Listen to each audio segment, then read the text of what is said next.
look, it is Paul Strickland over here. And if you're thinking, wait a minute, he's done things with Story Crossroads before. Well, we do allow that to happen. And one time he did a 1.5 hour virtual workshop with us. It was greatly attended, greatly loved, that people said, we want more. So we were kind and said, sure, let's do a 5-hour virtual workshop version. And so this is going to be on Friday, March 1st from 9:30 a.m. to 2:30 p.m. Mountain Time. But of course, depending on your time zone, that can change. And you can always check out details at storycrossroads.org/all-things-story. But we want to hear from Paul. There's going to be differences, but there's things that if you've done it before, you'll get a refresher, but then definitely extra. And if you've never done it, this will be great. So Paul, what are you most excited about that you get this extra time to do? Well, there's a couple of things actually. I mean, I think that the format of this is going to be a lot more. I'm going to use the word grokkable.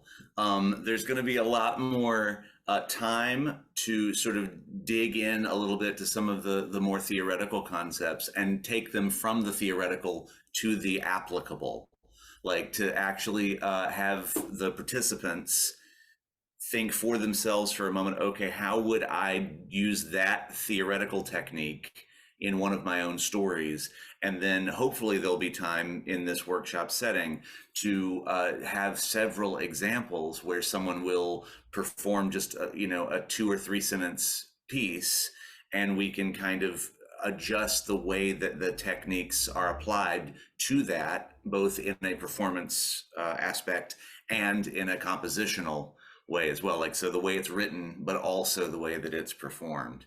So the first hour of the workshop will be a little bit of a refresher of some of the concepts that we talked about in that 1.5 hour workshop in April. But then the second hour, we're going to actually be talking about performance techniques using the same sort of like collage idea that stories are not made, they're not just one thing.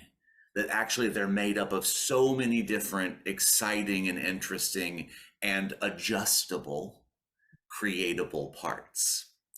So using that sort of idea, we take apart the way in which a performance happens. And not to say that it turns into some sort of like theatrical production, but that we will determine the moment that needs to be performed so that it prioritizes that moment in the listener's head so that the story will flow better.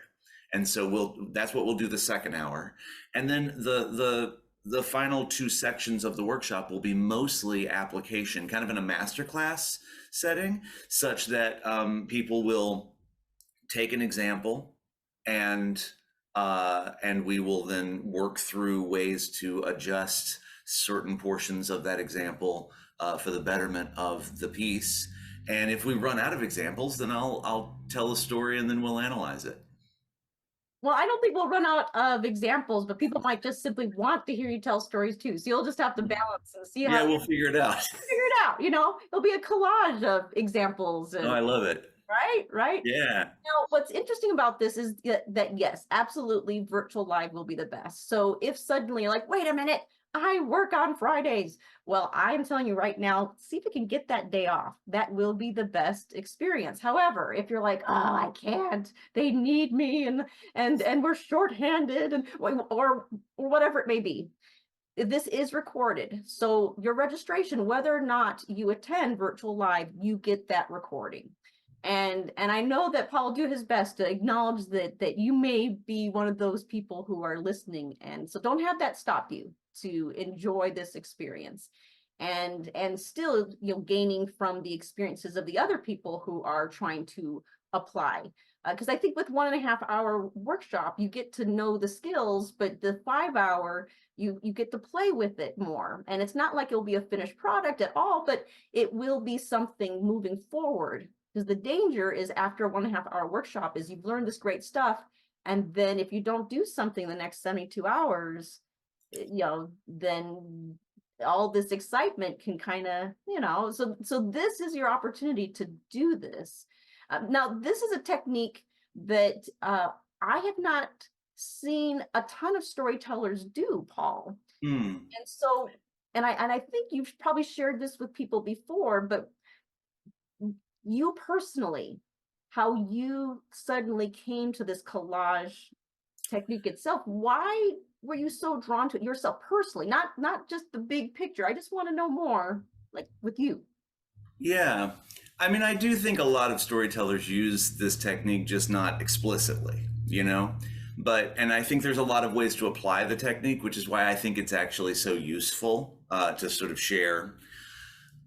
I kind of sort of stumbled backwards into a career in storytelling by way of songwriting and touring other kinds of performance. And so, what this really is sort of pieces and parts of techniques that I've taken from those other disciplines, and noticed that in stand-up comedy or in songwriting or in music performance or in theater, in all of these, there is sort of a distilled down common denominator of interesting. And what we're trying to do is to find all of those ways in which those things overlap, and then have you use that principle, that idea, for your telling. What I don't want to do is be prescriptive, right? So I think the way that I've kind of come about this method is by doing it myself a lot. You know, I've been on the road full time for about 15 years now, and I write a lot of new stories as much as I possibly can. So I have had the opportunity to apply this more and more and more, and I'm still getting better at it. There's still things that I find from stories 5 years ago that I'm like, why was I doing it that way, right? So I think a lot of it has to do with understanding the concepts. So, like you said, in the hour and a half version, I made you aware of the tools. In the 5 hour version of this workshop, we will actually build the tools. And then it's up to you how you use those tools. So when we're talking about movement in storytelling or like performance techniques, it's going to be about your body, not about my body, not about a dancer's body, it's going to be about how you can move in a way that benefits your story. And the same thing with the compositional technique. Some people really want to tell a very simple, straightforward story, and these techniques can help with that as well. And then there's also my kind of story, which is, in some ways at first, it seems perhaps a little meandery and we don't quite know where we're going, and then it all comes together at the end. And this technique is useful for all of those because the technique is taken from multiple disciplines that can apply to anyone. And so many people have just complimented about your crafting. I've been able to see it for myself. And I know, that, Sheila Arnold's been promoting you like crazy and saying you're one of these great crafters in the Thanks. art. And so I think this is just a great opportunity, everyone. So again, this is Friday, March 1st of 2024, 9:30 a.m. to 2:30 p.m. Mountain Time. But again, check your time zones. I can help you just to make sure that everything works out. And let's make sure you get this experience. People have already been raving about them, and you can find out why if you haven't experienced it yet. So until we tell again. Thanks, y'all.